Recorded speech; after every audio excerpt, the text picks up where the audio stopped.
நண்பர்களே நாம வந்து இப்போ இன்னைக்கு எங்கே வந்திருக்கோம் அப்படின்னு பார்த்தீங்கன்னா சூப்பராக கடற்கரையில் வந்து பீச் ஓரமாக என்ஜாய் பண்ணுறதுக்காக நம்ம வந்திருக்கோம். ஸோ வந்து என்னென்னலாம் நம்ம வந்து வாங்கி பீச் வைப் பண்ண வந்திருக்கோம் அப்படின்னு சொல்லி பார்த்தீங்க அப்படின்னா வாங்க ஒன்று ஒன்றா உங்களுக்கு வந்து காட்டுறேன் சரியா. ஃபர்ஸ்ட் வந்து இது என்னது மசாலா பானிபூரி, அதுக்கப்புறம் வந்து காஃபி, அதுக்கு பிறகு அதை காமிமா பானிபூரி உருண்டை பார்த்துக்கோங்க, பானிபூரி உருண்டை சரியா. அப்புறம் எங்க பாப்பா தலையில ஒரு கொண்டை, அதுக்கப்புறம் இங்க பூரா இது அதை காட்டுமா ஒண்ணுண்ணா போலியை காட்டு. இங்க பாருங்க போலி நல்லா சுட சுட போலி போட்டுக்கோம். ஏன் இருங்க சத்தம் கட்டாம போலி இருக்கு.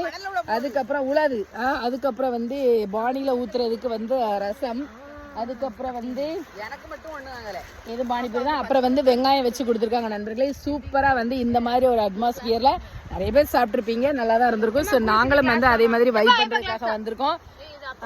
எங்க வீட்டுக்காரர் காஃபியை கூட அழகா குடிக்கிற மாதிரியே குடிக்கிறாரு.